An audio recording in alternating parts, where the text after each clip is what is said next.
They warned me not to start at night, but starting in daylight has never helped. Darkness isn't a place here, it's a direction. You tilt your head a degree to the left, you breathe a little quieter, and suddenly the world leans toward that deeper shade where sounds carry farther than they should. If you still want to hear what I'm about to say, do one thing for me. Lower your lights. If you must keep one on, keep it behind you, and listen as if my voice were coming from the hallway. This isn't a story I enjoy telling. It's the kind you pass along to make the weight shift from your chest to someone else's, even if only by a gram. I was told when I was little that every house has a seam. Not a crack in the plaster, not a misaligned tile, something thinner. Old people called it the part of the night that drafts pass through. Priests had another name, the interval. Psychologists, when I read them later, spoke of suggestibility, of the mind's need to complete patterns. Everyone has a theory. None of them help when the air itself feels like a mouth. If you're sensitive, if your sleep breaks open with the smallest sound, consider this a warning. There are nights, especially between 2 and 3, when your apartment knows you are listening. The building changes its breathing. Pipes hum like a throat clearing on the other side of the wall. The elevator exhales and does not inhale. That is when the seam thins, when memory and what comes after swap places so casually you can't tell which one you are standing in. I learned this too late.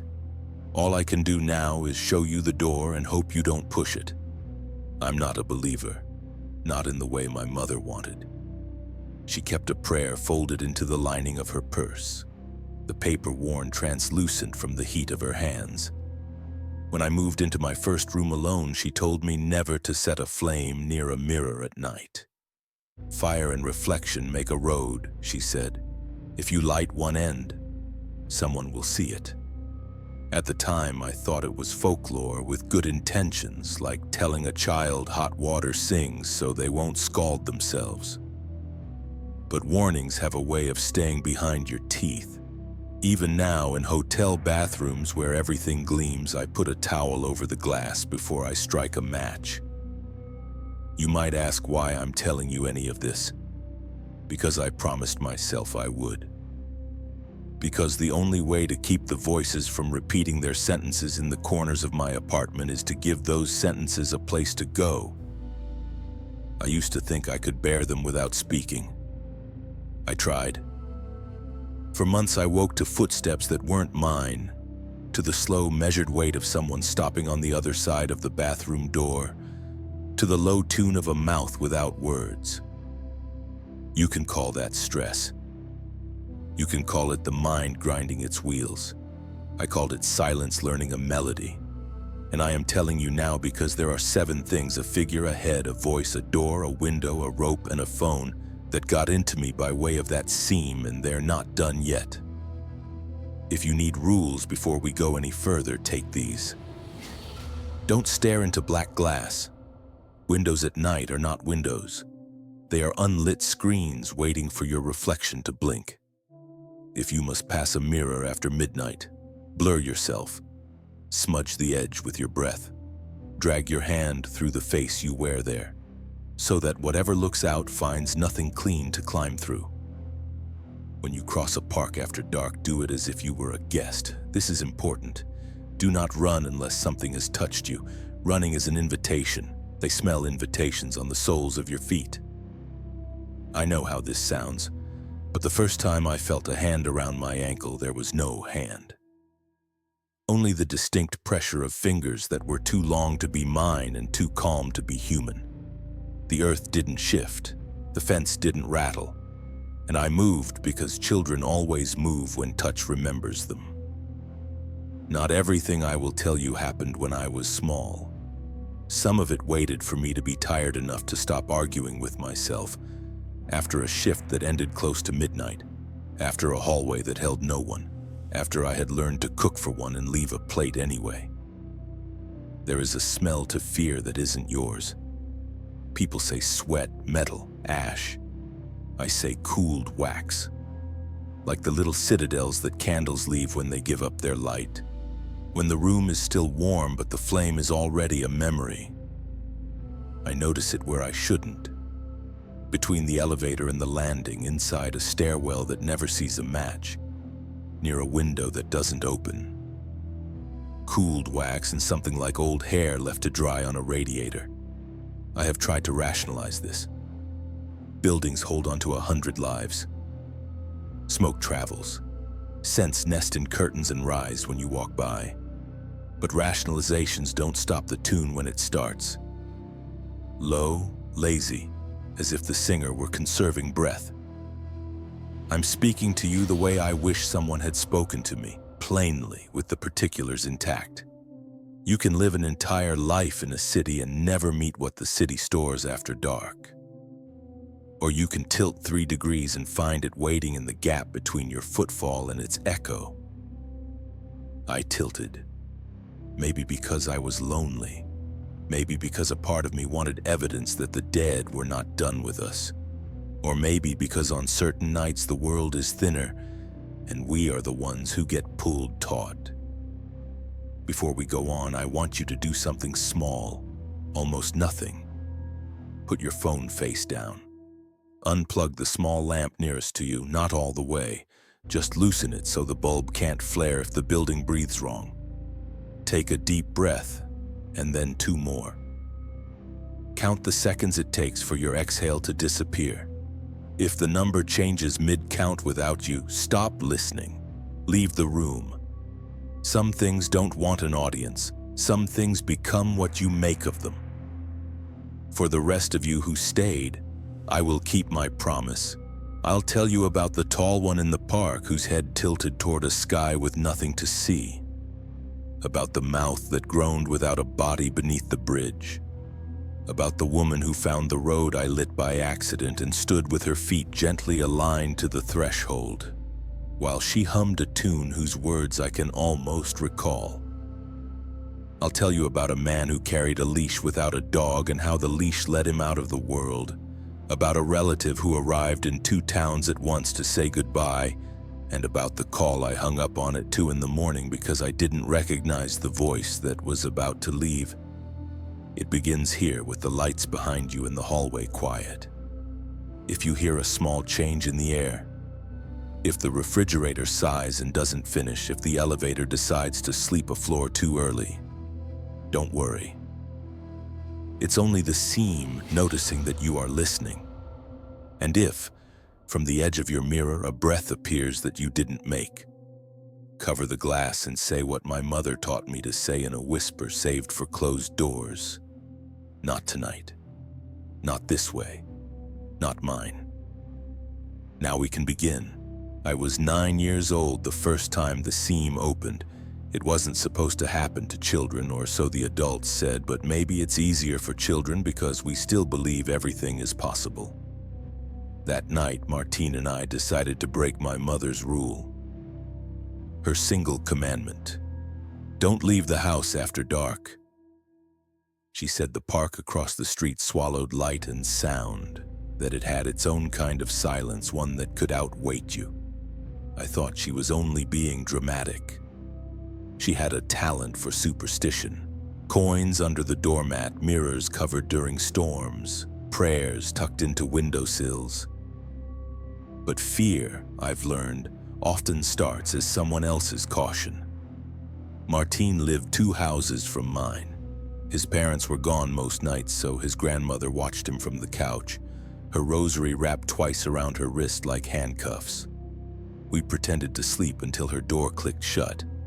Then Martine looked at me with that grin that boys use to hide their shaking hands. "Let's go see Herrera," he whispered. "He has the new PlayStation." It was enough of a reason for us to betray everything sacred. Our parents' trust, the thin wall of safety daylight gives. We climbed out the window and dropped onto the grass, trying not to make the sound that grass makes when it knows you're trespassing. The air was heavy, almost syrupy, filled with the metallic smell of sprinklers that hadn't been used in weeks. The park stretched in front of us, a field of shadows interrupted by weak lamps that flickered like dying eyes. We could still hear the television from Martine's living room, a cartoon theme song dissolving into static. We ran. At first it was fun, our sneakers slapping the pavement, our laughter trying to convince the dark we weren't afraid. But the laughter didn't last. The park was deeper than I remembered. The further we went, the fewer lamps worked until only the moon marked the path. Then halfway across, Martine stopped so abruptly I almost collided with him. "Do you see that?" he whispered. At first I thought he was joking, then I saw it too. Someone or something was standing in the middle of the walkway where the last working lamp burned. The figure was tall, impossibly tall, dressed in a suit so black it swallowed light. Its head was tilted back toward the sky as if studying something no one else could see. From that angle I couldn't make out a face, only the suggestion of one, white and smooth like polished bone, or perhaps wrapped in gauze that hid every feature. Its arms hung too long, the fingers pointed toward the ground like roots searching for soil. "Maybe it's a mannequin," I muttered, but the words were an excuse that didn't even convince my tongue. There was no store, no car, no reason for a mannequin in the park at midnight. The air around the figure seemed to shimmer, the way air does above hot asphalt, except the night was cold. Martine grabbed my sleeve. "Let's go around," he said. His voice cracked on the last word. We stepped off the path, crunching dead leaves under our shoes, trying to stay quiet. The figure didn't move. For a moment I thought it was gone, that we had imagined it. Then I looked back and realized the lamp's light no longer touched the ground beneath it. The figure had grown taller or closer or both. The lamp flickered once, twice, then died. We ran. The fence at the edge of the park was low, bent where other kids had slipped through before. Martine went first, crawling under the gap and emerging on the other side with a grunt. I followed, but halfway through something caught my leg. Not the wire, not the earth, a grip. Cold, deliberate. Fingers wrapped around my ankle, not squeezing, just holding. For 1 second I thought Martine had reached back to pull me faster, but his hands were already gripping the top of the fence, white-knuckled, pulling himself upright. The pressure was real. It pulsed once, twice. I kicked and the grip released. I rolled through the dirt and scrambled to my feet. Behind me the park was silent again. No footsteps, no rustling, only the faint hum of the city miles away. We didn't speak until we reached his house. Martine locked the door twice. We pressed our faces to the window and stared at the park, now just a flat stretch of shadow. Nothing moved, but I swore the dark was heavier in the spot where the lamp had gone out. I remember the smell of iron, sharp and clean, filling the room though the windows were closed. That night we tried to sleep in the same bed. Martine's grandmother snored in the next room, each exhale a brittle rattle. Every creak of the house sounded like something stepping closer. When dawn finally broke, it was almost merciful. We didn't talk about it again, not for years, but fear has its own patience. When I was 17, long after Martine had moved away, I saw an image online that stopped my breath. The story of a faceless man in a black suit, a legend born on the internet. They called him Slender Man. I should have laughed, said it was a hoax, a digital ghost built from pixels and lies.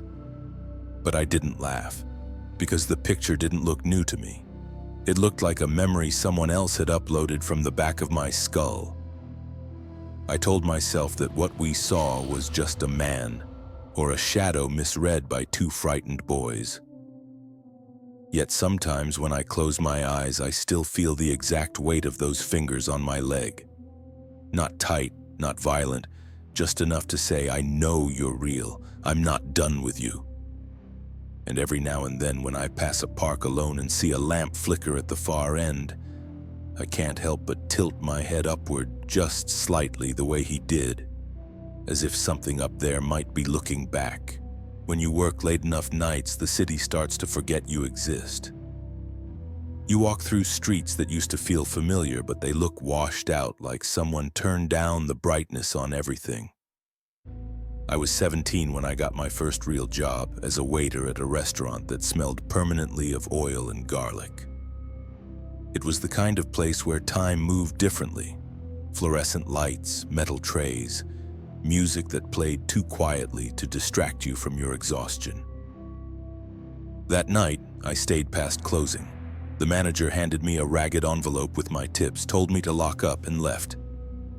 The silence afterward was almost painful. When the kitchen fan stopped, I could hear my own breathing echo off the steel counters. I remember thinking how strange it was that a building could feel louder when it went quiet. Outside, the boulevard stretched empty. A few cars passed, their headlights sweeping over the cracked pavement and the weeds growing through it. The air was cold, sharp enough to sting my throat. I started walking toward the bus stop 2 kilometers away, my steps keeping a rhythm to convince myself I wasn't alone. Then I heard it. At first, it was just a low murmur, something you could mistake for the wind under a bridge or a television left on in a distant apartment. But the sound didn't fade as I walked. It followed. A whisper too soft to understand, but shaped like a voice. "Help," I thought it said. I stopped. The night stopped with me. No cars, no dogs barking, not even the usual hiss of the streetlights. The voice came again, louder, closer. It was coming from the vacant lot beside the boulevard, a patch of overgrown grass fenced off with rusty wire. Behind it, a pedestrian bridge arched over the road. The sound seeped from beneath it, like the earth itself was trying to speak. Against every instinct I had, I stepped toward it.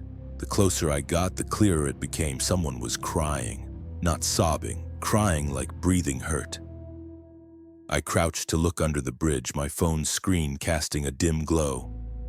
The light caught on something pale in the dirt. It took my brain a second to understand what it was seeing. A face, not a person crouching or hiding. Just a head lying on its side as if it had rolled there and decided to rest. The skin was the color of candle wax, eyes open, mouth moving without sound. Then the whisper turned into a wet, rasping moan. I dropped my phone. The sound hit the concrete like a gunshot. When I picked it up, the head had turned toward me. I swear to you, it turned. The eyes found mine. The mouth opened wider, stretching farther than skin should allow. I ran. I didn't wait for the bus. I ran the entire 2 kilometers home, lungs tearing, throat raw. The street behind me stayed silent, as if the city itself refused to acknowledge what I'd seen. When I reached my door, I vomited on the steps before fumbling with the keys. My mother was asleep. I didn't wake her. What could I have said? That a head tried to speak to me? That I'd heard a dead man breathe?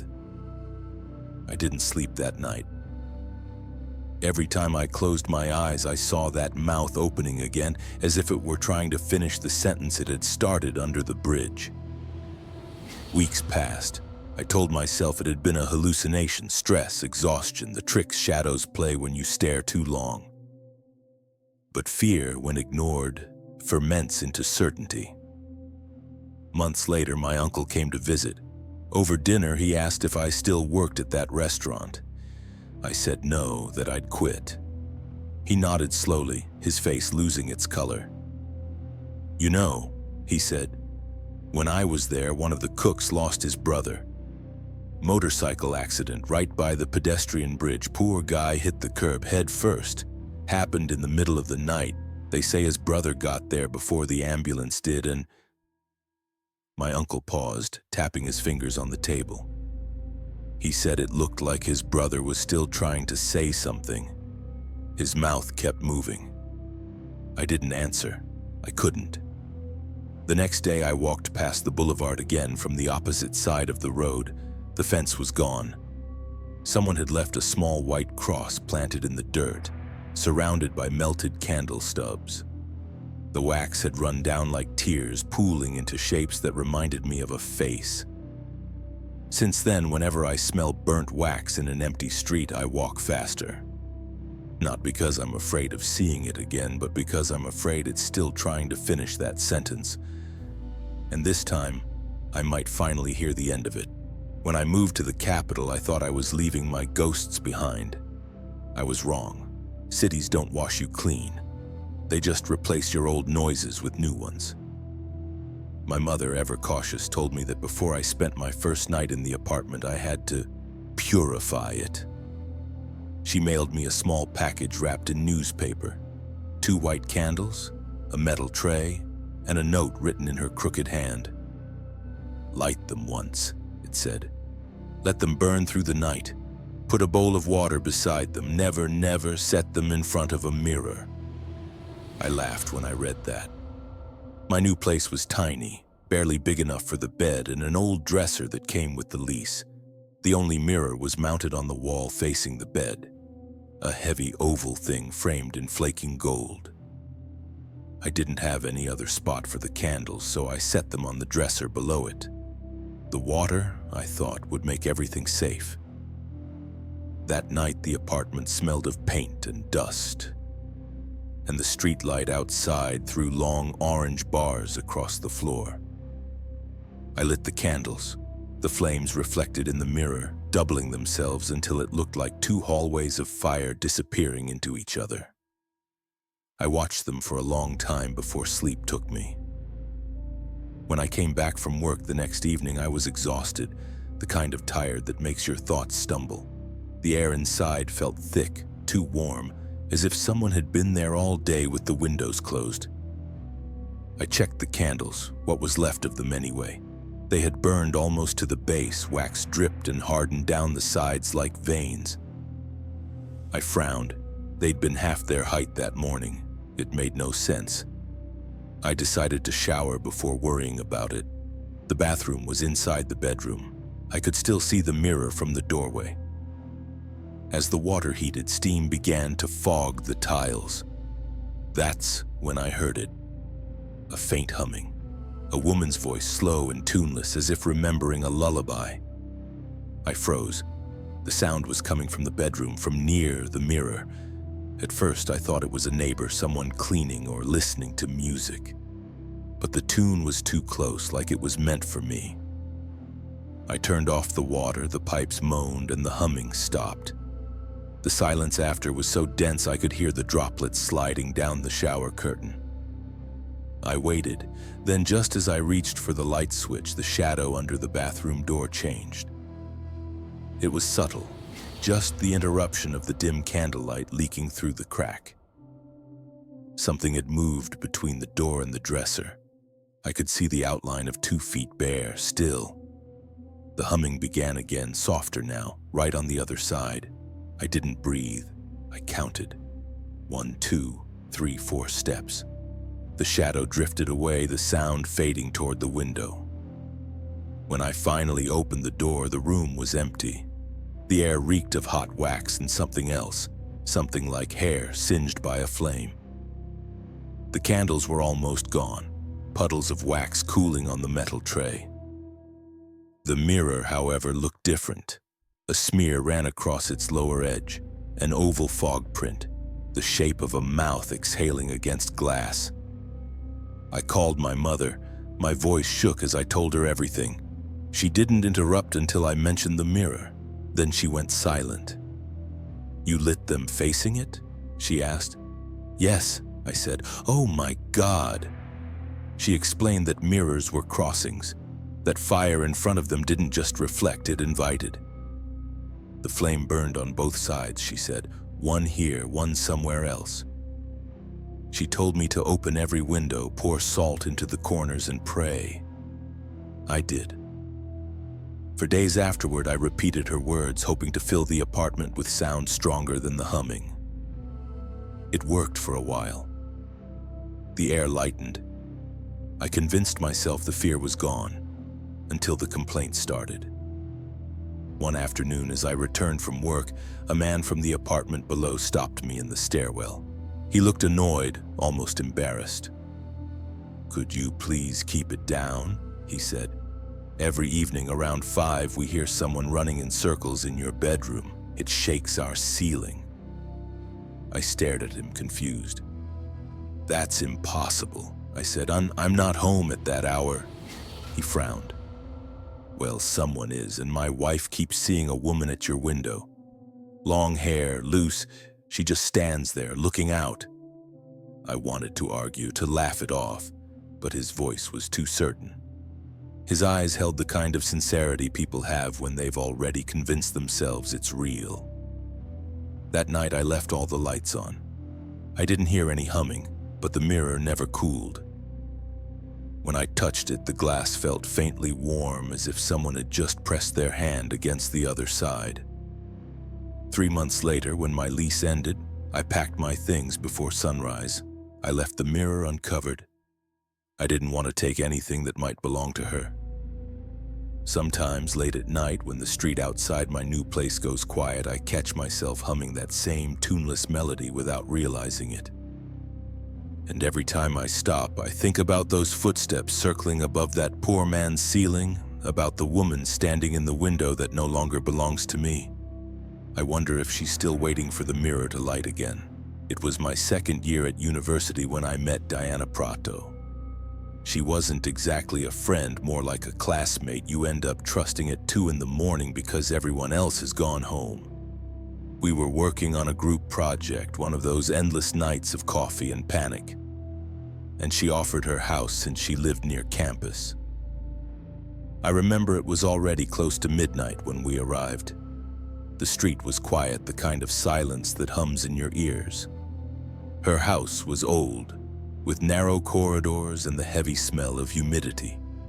The walls were pale blue, peeling like old skin. Diana's smile looked forced, and she kept glancing toward the hallway as if listening for something. I thought she was just tired. After an hour of typing, I asked to use the bathroom. She pointed down the hallway. "At the end, left side," she said. The corridor was dim, the single bulb flickering like it couldn't decide whether to stay alive. As I walked, my shoes stuck slightly to the tiles, each step echoing too loud for such a small house. When I touched the door, it moved from the inside, just a small push, but deliberate. I froze. "I'm sorry," I whispered quickly and backed away. But the door creaked open a few inches, enough for me to see inside. The light was off, yet there was a faint reflection on the bathroom mirror. A woman standing in front of it, motionless. Her hair was gray, long, tangled like cobwebs. Her shoulders hunched forward as if the air were too heavy for her spine. I couldn't see her face, only the curve of her cheek and the hollow where a mouth should be. I didn't know someone was here," I stammered, stepping back. She didn't answer. Instead, a sound slipped from her, a sigh so deep it seemed to pull the air out of the hallway. My skin prickled. I shut the door slowly, afraid the noise would break whatever fragile peace existed between us. "Diana?" I called. She answered from the living room, her voice sharp. "What happened?" "There's someone in your bathroom," I said, "an old woman." Silence, then the scraping of her chair. Her footsteps came fast, uneven. When she reached me, her face had lost all color. "You saw her?" she asked, barely above a whisper. Before I could reply, she grabbed my wrist. "We have to go." She didn't wait for me to ask why. We ran out the front door, her hand trembling around mine. The night air hit us like a bucket of cold water. She didn't stop until we reached the corner where a small house with iron bars guarded its windows. She knocked frantically. A woman in a bathrobe opened. Her landlady, I guessed. Diana blurted out, "She saw her. My friend saw the woman in the mirror." The landlady's eyes narrowed, not in surprise, more like resignation. "I told you," she said softly. "You shouldn't have moved the things in that bathroom." They spoke in low voices after that, fragments I could barely catch. "Used to live there. Violent. Never left. The landlady promised to pray the rosary again tomorrow." Her tone was weary, practiced. We didn't go back. We spent the rest of the night at another classmate's apartment, pretending to work but really just waiting for the sun. Diana didn't say much. Around 4, she finally whispered, "She hates being looked at." When I pressed her for details, she told me about the first night she rented that place. She had been cleaning when she found the mirror, large, spotted with age. Behind it, wedged into the wall, there had been a small square of paper with writing so faded it was almost gone. A prayer, maybe. She threw it away, thinking it was trash. That same night, she heard humming from the bathroom like a lullaby sung through teeth. She tried everything afterward, salt, incense, even holy water, but the humming only stopped when she covered the mirror. The moment she removed the cloth, the house grew restless again. Taps turning on by themselves, footsteps pacing behind closed doors, shadows pausing in doorways. And now I had seen her. For weeks after that night, I avoided Diana's street. Yet sometimes, during late study sessions in the library, I'd catch a faint reflection in the dark computer screens, just the shape of a woman's shoulder. The gray shimmer of hair disappearing when I blinked. I told myself it was stress, that I'd been too suggestible, too primed by fear. But one evening as I left campus, I passed the gate of that same house. The windows were dark except one, the bathroom window. Inside, a single dim light flickered, and behind the curtain I saw the outline of someone brushing her hair slowly, rhythmically. The movement froze mid-stroke, as if she had noticed me. I didn't wait to find out. Later I learned that the landlady sealed that bathroom and stopped renting the room altogether. She told the neighbors the pipes were broken, but if you walked by late enough, you could still hear that long, patient sigh seeping through the cracks of the wall. A sound that didn't belong to water or wind. Just the breath of something that had never forgiven being seen. My mother always said that when the dead return, they don't come for harm. They come to make sure you remember them. I didn't believe that until I heard the story of my great-uncle Chayo, the man who, for one strange afternoon, was seen in 2 towns at once. He lived in San Carlos, a small fishing town that always smelled of salt and dust. My mother grew up there but moved north after she married my father.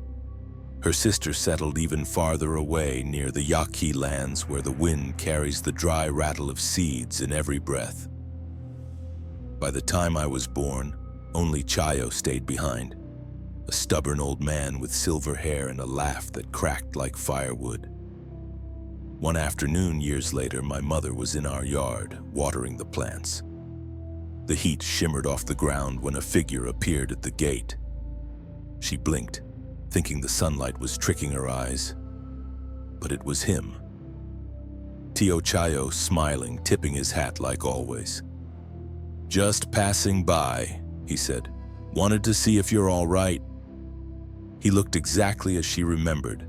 Same white shirt tucked into dusty jeans, same leather sandal, same kindness behind the wrinkles. He refused her offer of food, said he was visiting the whole family, that he still had miles to go. When he left, she stood there for a long time, staring down the empty road until the dust settled. Then she went inside to call her sister, more to share the surprise than the news. But before she could dial, the phone rang first. It was her sister, breathless on the other end. "You won't believe who just left my house," she said. "Tio Chayo, he came to check on us, didn't even sit down, just smiled and left." The silence that followed was heavy. "That's impossible," my mother said quietly. "He was just here." They compared details, the same shirt, the same hat, the same words. Both visits had happened within the same few minutes, though the towns were over 2 hours apart. They tried to laugh it off.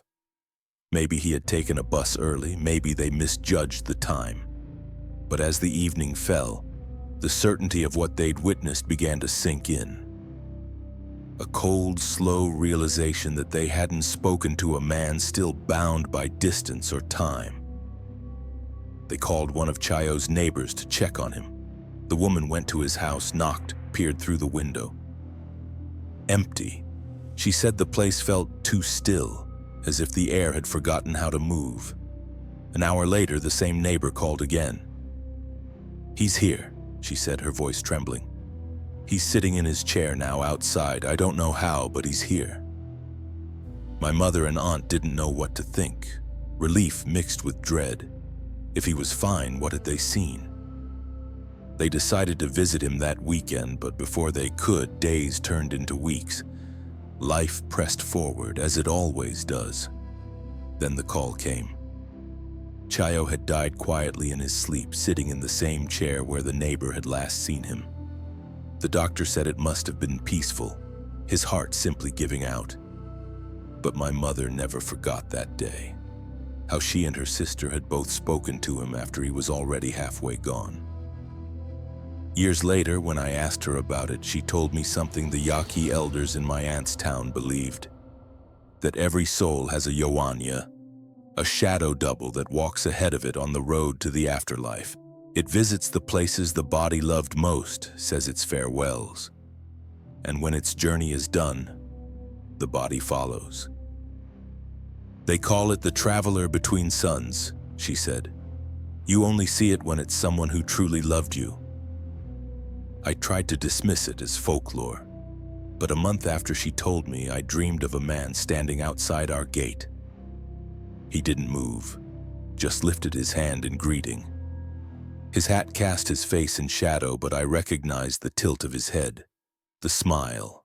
When I woke, the night was quiet except for the wind threading through the yard, soft, rhythmic, like someone humming a tune to keep from feeling lonely.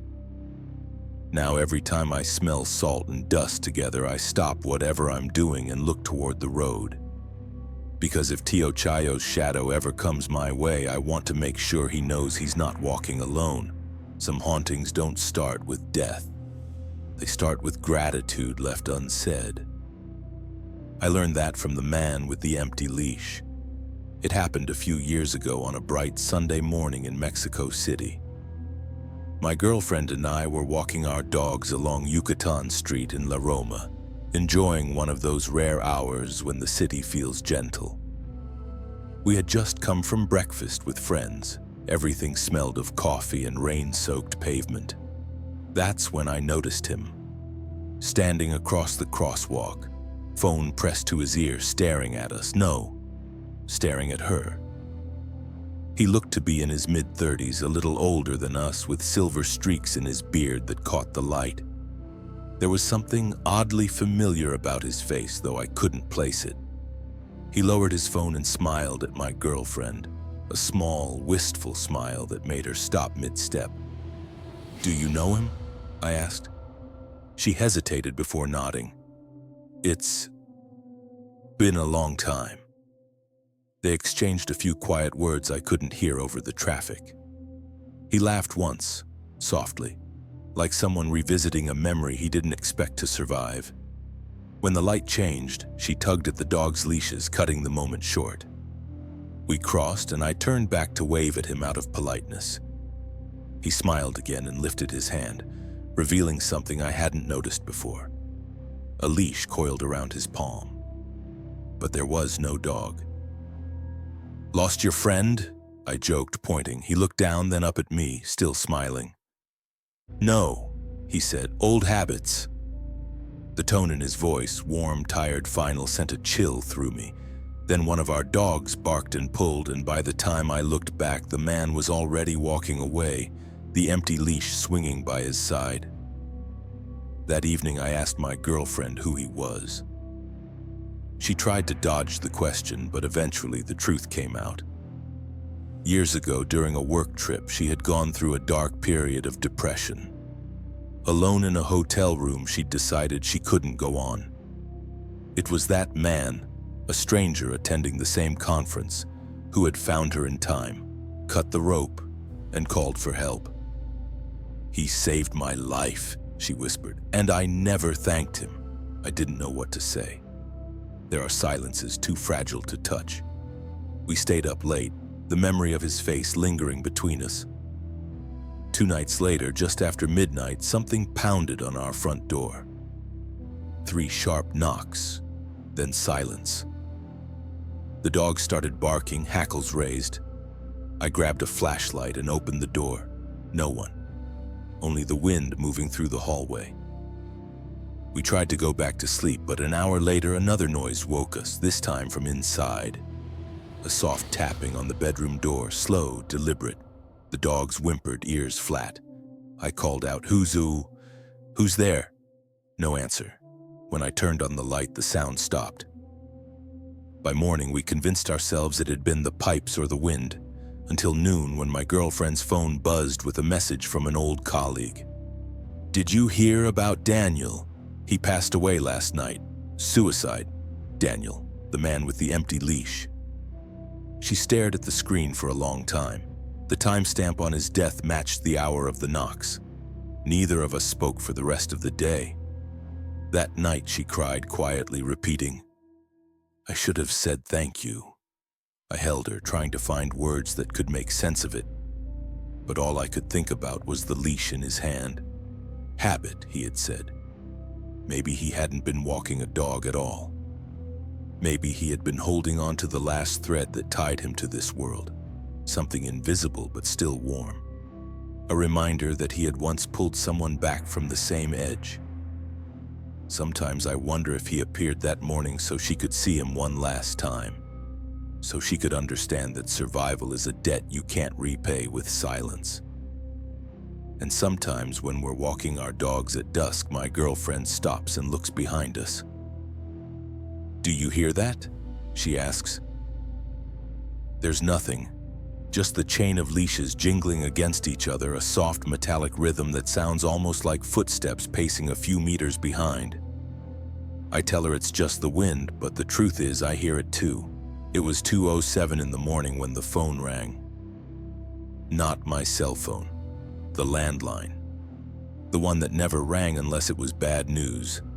I had been half asleep, drifting in that thin space where dreams still hold on to your breath, when the sharp tone cut through the apartment.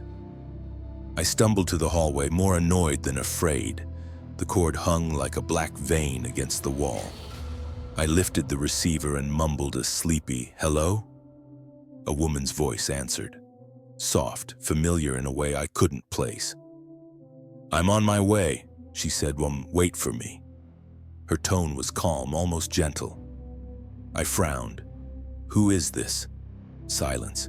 Then quietly, "Don't you recognize me?"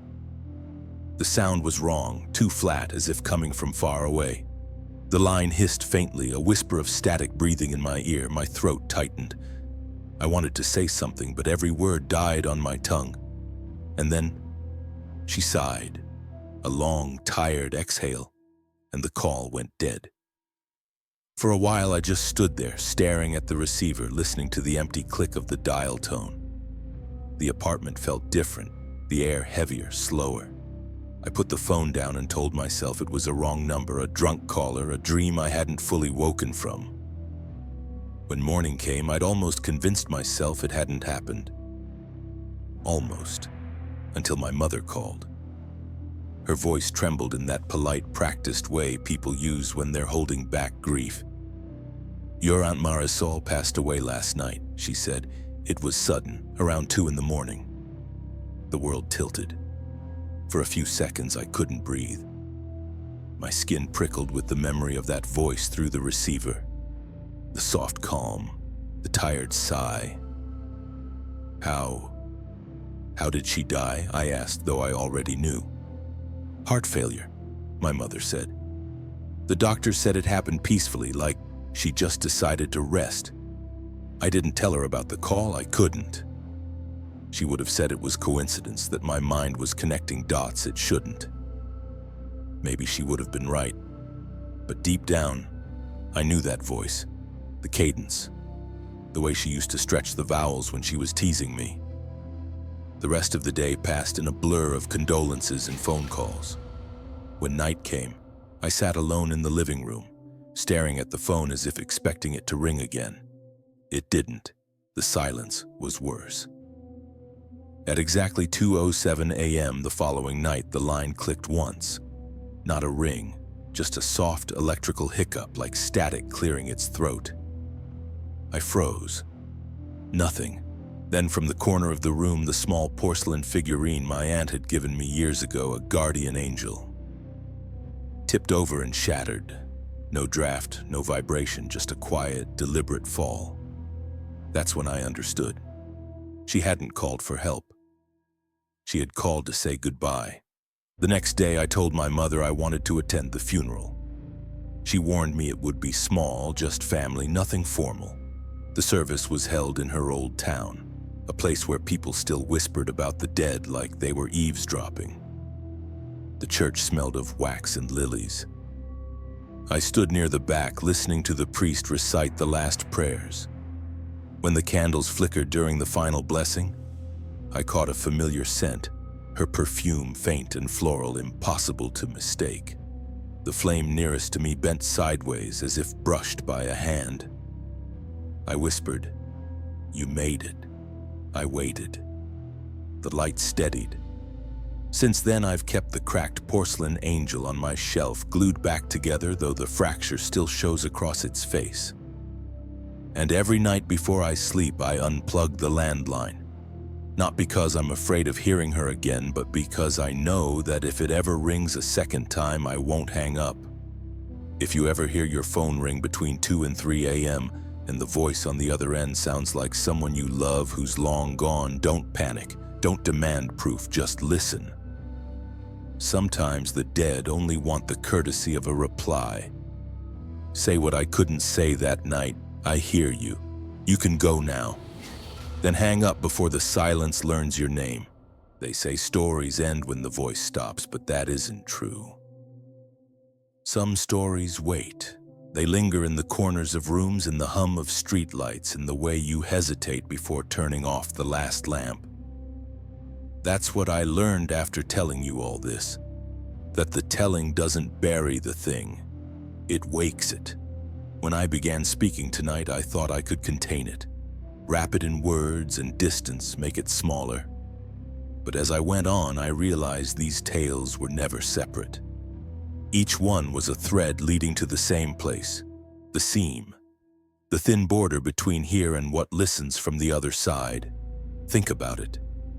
The tall figure in the park, the head beneath the bridge, the woman in the mirror, the old ghost in the bathroom, the uncle who walked in 2 towns, the man with the leash, the phone that rang after death. They all share the same gesture, something reaching through. Sometimes to terrify, sometimes to be remembered, sometimes simply to prove it still exists. And maybe we invited them. Maybe every time we spoke their names, every time we pictured them while the room was quiet, we knocked once on that invisible door. And the seam, obedient, curious, knocked back. I used to believe the world was made of light and walls and logic. Now I think it's made of thresholds. Every mirror, every window, every phone call in the night is a gate disguised as habit.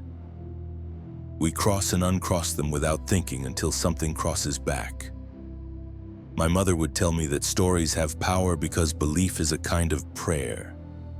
When you listen to a tale of fear, you offer a little of your breath to keep it alive. That's why people who love these stories, the ones who wait until midnight to press play, who sit alone in the dark with headphones and curiosity, are never really alone. You've been breathing with me all this time. Maybe you didn't notice, but each exhale you gave became a whisper on the other side. The seam feels that. If the air around you feels heavier now, don't be afraid. It only means the story heard you listening. That's all it ever wanted. Still, it's best to close what we opened. So do what I do every night when I finish remembering. Turn off every light except one. Sit quietly until you can hear your own pulse, slow and even. Then whisper, not loudly, just enough for your breath to fog the air. What was borrowed is returned. What was opened is closed. I listened and now I rest. After that, cover any mirror nearby with a piece of cloth or a towel. Don't look into it again until morning. It's not superstition, it's respect. And if, While you sleep, you dream of any of them, the tall man, the humming woman, the voice on the phone. Don't run. Stand still. Let them pass. Ghosts, like memories, fade only when you stop running. Before I end, let me tell you one last secret. Every time I finish one of these recordings, I turn off the microphone and wait a few seconds before moving. Because sometimes after I say goodbye, there's another breath, mine or maybe not, that follows in the silence. A small reminder that stories never end. They just move to whoever listens next. So when this recording stops, don't rush to turn on the lights. Stay in the quiet for a moment. Listen. If you hear something, a sigh, a hum, a faint knock, it's all right. It means the seam recognized you, but it also means it knows you're not afraid. You made it to the end. That's more than most can say. Now breathe out once, slowly. Whisper a name, any name, and let it dissolve into the dark. Good night, listener. May your silence stay yours.